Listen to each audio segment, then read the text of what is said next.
Hello student, बहुत बहुत स्वागत है डीके सर क्लासेस में। जितने भी प्यारे बच्चे क्लास 12 के हैं बाबू, देख सकते हैं फिजिक्स का मॉडल पेपर यानी 2025 का ये प्रतिदर्श प्रश्न पत्र जारी हो चुका है। जितने भी प्यारे बच्चे 2025 में पेपर देंगे बाबू, सेम ऐसा ही आपका पेपर आएगा। ये फिजिक्स का मॉडल पेपर है, सेम इसी तरीके से देख लीजिए 3 घंटे 15 मिनट जैसे पेपर मिलता है, सेम ऐसा ही आपका पेपर आएगा। एक एक क्वेश्चन को देख लीजिए कैसे यूपी बोर्ड ने जारी किया है। एक एक क्वेश्चन को अच्छे से समझ लेते हैं और इस पेपर को सॉल्यूशन कर लेते हैं तो आप 70 में 70 अचीव कर सकते हैं। तो आज की इस वीडियो को शुरू से अंत तक देखिए और एक एक क्वेश्चन को कैसे करना, ये सारी चीज़ें मैं इस वीडियो में डिस्कस करूंगा। ध्यान समझिए बाबू। देखिए सबसे पहले नोट में दिया है ना कि प्रारंभ के 15 मिनट बच्चों को प्रश्न पत्र पढ़ने के लिए दिया जाता है। ये सभी बच्चे जानकार इससे अवगत हैं। निर्देश दिया फर्स्ट नंबर की सभी प्रश्न अनिवार्य है, यानी कि एक भी क्वेश्चन इसमें छोड़ना नहीं है। इसके बाद सेकंड नंबर पूछा है, इस प्रश्न पत्र में 5 खंड होंगे बाबू। खंड अ रहेगा, खंड ब रहेगा और खंड स रहेगा और खंड द तथा खंड य, यानी 5 खंड को सॉल्व करना है और 70 में 70 की तैयारी पक्का करना है। तो आज की इस वीडियो को एक एक चीज़ समझिए, ऐसा ही पेपर आएगा।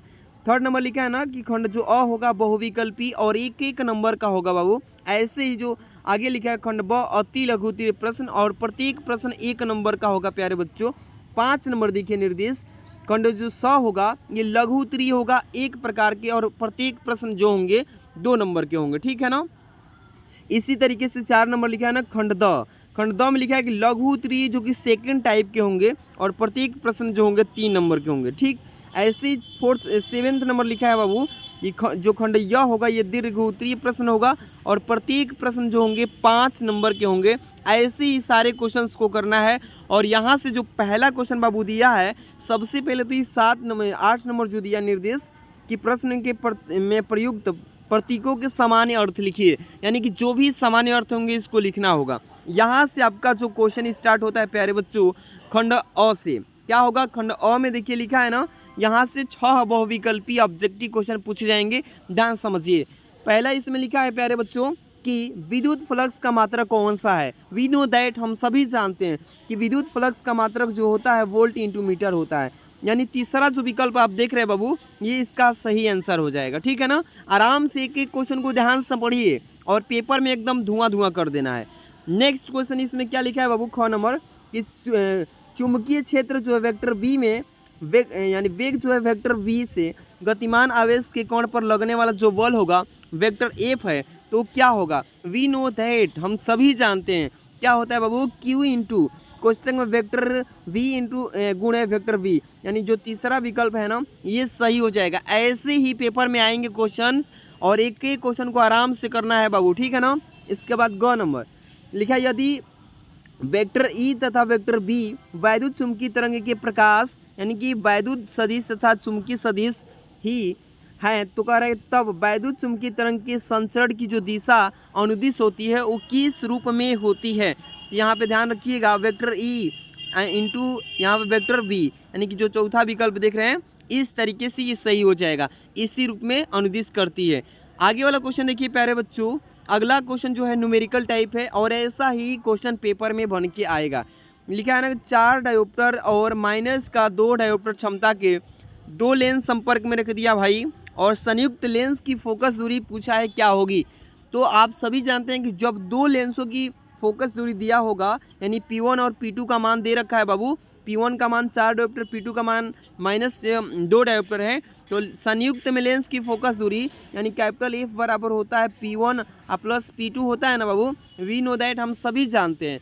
अब यहाँ पे आराम से मान रखेंगे, सॉल्व करेंगे ना तो क्या आएगा, प्यारा सा क्वेश्चन है। इसका आंसर क्या आएगा, 50 सेंटीमीटर। आप लोग सॉल्व कर लीजिएगा, एक एक क्वेश्चन को आराम से सॉल्व कीजिएगा। नेक्स्ट क्वेश्चन देखिए, अंक नंबर क्या लिखा है कि एक धातु के पृष्ठ पर 6 इलेक्ट्रॉन वोल्ट ऊर्जा के फोटान आपतित होते हैं, तब उत्सर्जित यानी फोटो इलेक्ट्रॉन की अधिकतम ऊर्जा जो है 4 इलेक्ट्रॉन वोल्ट होती है, पूछा है ना। तो निरोधी विभव का मान यहाँ पे क्या होगा, निरोधी विभव का मान पूछा है। बहुत ही प्यारा सा क्वेश्चन है, जब सॉल्व करेंगे प्यारे बच्चों इसका 4 इलेक्ट्रॉन वोल्ट आंसर आएगा, ठीक है ना। इसी तरीके से सॉल्व कीजिएगा और इसका फुल सोल्यूशन की मैं बात करूँगा कहाँ पे मिलेगा। 4 नंबर देखिए लिखा है ना, पी प्रकार का अर्धचालक बनाने के लिए शुद्ध जर्मेनियम में मिलाया जाने वाला जो अपद्रव्य होता है वो किस टाइप से होता है, ये आप सबको कमेंट बॉक्स में इसका आंसर कमेंट करना है। 4 यहाँ पे लिखा है, फास्फोरस है, एंटीमनी है, एल्यूमिनियम है, आर्सेनिक है। इसका कमेंट बॉक्स में 6 नंबर का आंसर कमेंट कर दीजिए। 6 नंबर जो लिखा है ना, इसका 6 नंबर का कमेंट बॉक्स में आंसर कर दीजिए। और यहाँ से आपका जो क्वेश्चन स्टार्ट हो रहा है खंड ब से, देखिए किस टाइप से एक नंबर वाले क्वेश्चन पूछे जाएंगे, ध्यान समझिएगा। दूसरा का क लिखा है ना बाबू, यहाँ पे एक विशिष्ट चालकता के लिए यहाँ पे सूत्र का मात्रक लिखिए। सूत्र एवं मात्रक लिखना इसका 1 नंबर का क्वेश्चन है, ज़्यादा इस पे नहीं लिखना है। 1 नंबर का 1 से 2 लाइन में लिमिट इसका खत्म कर देना बाबू, ठीक है। नेक्स्ट क्वेश्चन यहाँ पे ख नंबर, 2 सीधे समांतर अनंत लंबाई के धारावाही चालकों के प्रति एकांक लंबाई पर लगने वाले बल का व्यंजक बताइए। यहाँ पे इसका सूत्र का निगमन करना है, एक तरफ से बोलें तो सूत्र का ही निगमन करना है, आराम से कर लीजिएगा। इसके बाद है यहाँ पे 10 ओम प्रतिरोध तथा 10 हेनरी प्रेरकत्व की एक कुंडली जो है 50 वोल्ट बैटरी से जोड़ी गई है। तो कुंडली में संचित ऊर्जा का मान, प्यारा सा क्वेश्चन पूछा है, संचित ऊर्जा का मान बताइए। आराम से कर लेंगे ना। घ नंबर लिखा है, क्रांति कोण को परिभाषित कीजिए। जो क्रांति कोण होता है उस क्रांति कोण का डिफिनेशन बताना है, आराम से कर लेना है।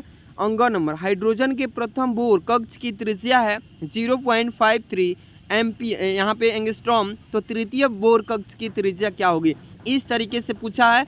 आराम से प्यारा सा क्वेश्चन है, कर लेंगे ना बाबू। एक नंबर क्वेश्चन पे ज़्यादा टाइम नहीं देना है।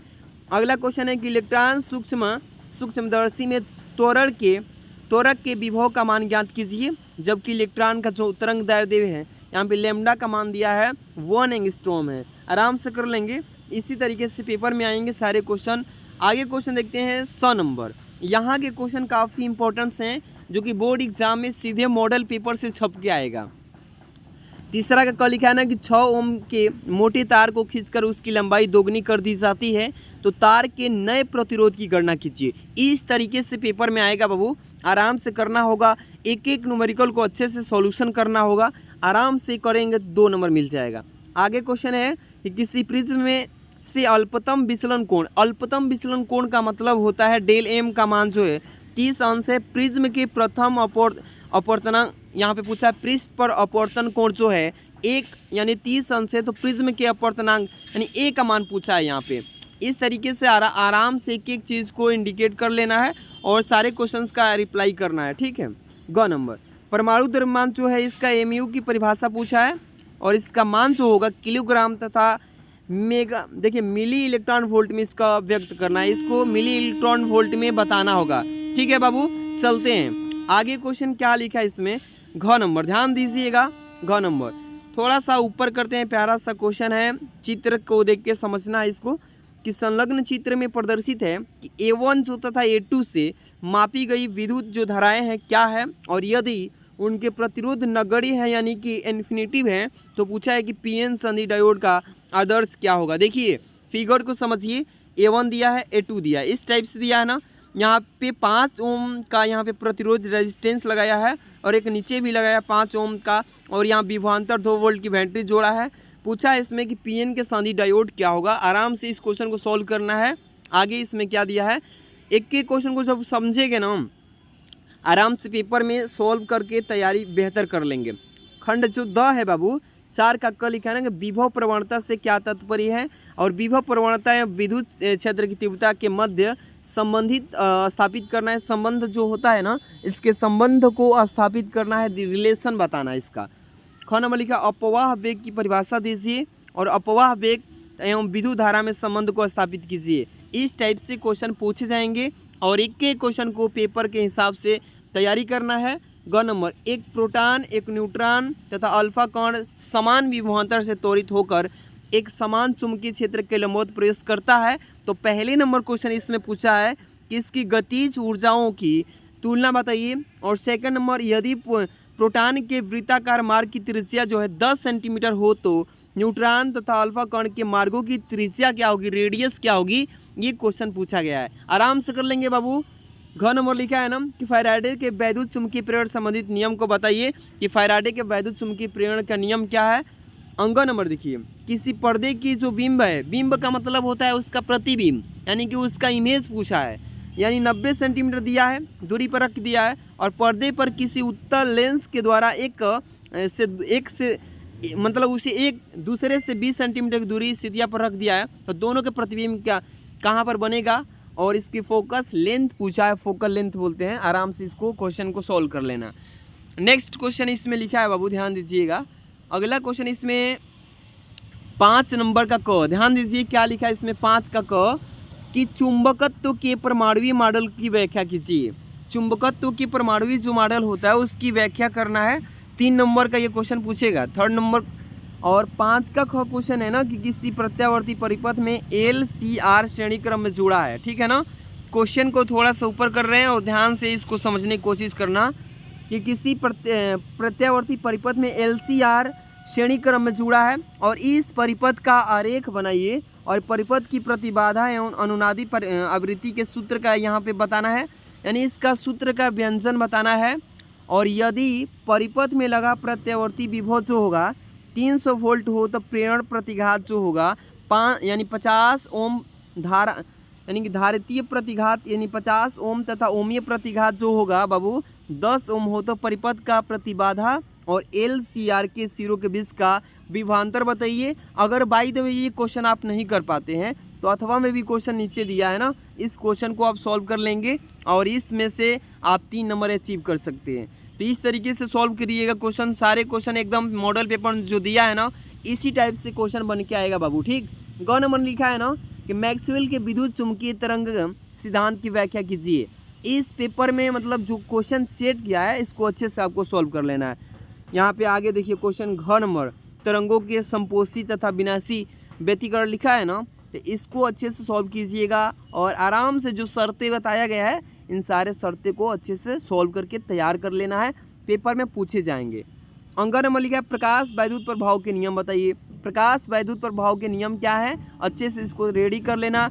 और एक बात बता दूं, जो खंड य देख रहे हो ना प्यारे बच्चों, ये खंड य ये काफ़ी इंपॉर्टेंट क्वेश्चन है और यही लास्ट क्वेश्चन है बाबू। देखिए 6 नंबर में क्वेश्चन यहाँ पे दिया ना, ये बड़े बड़े क्वेश्चन हैं लेकिन 5 नंबर के आते हैं। आराम से इसको सॉल्व करना है, एक एक चीज़ को तैयारी करना है प्यारे बच्चों। अगर ये नहीं कर पाते हैं तो अथवा में भी अवेलेबल रहेगा, इसको कर लीजिएगा। और लास्ट क्वेश्चन आपका 7 नंबर यहाँ पे लिखा है और 8 नंबर 9 नंबर। तो ये सारे क्वेश्चंस को जो है आप तैयार कर लेंगे तो इसी में से काफ़ी क्वेश्चन जो है फंस जाएंगे। तो आपको मैं बता दूं कि टेलीग्राम जो है, टेलीग्राम DK सर क्लासेस जो देखें ना, उस DK सर क्लासेस पे इसका PDF सेंड कर रहा हूँ बाबू। आप लोग इसका सोल्यूशन करिएगा और वीडियो प्यारा सा लाइक कमेंट कर दीजिएगा, चैनल पे सब्सक्राइब कर लीजिएगा। अब मिलते हैं नेक्स्ट वीडियो के साथ। Thanks for watching.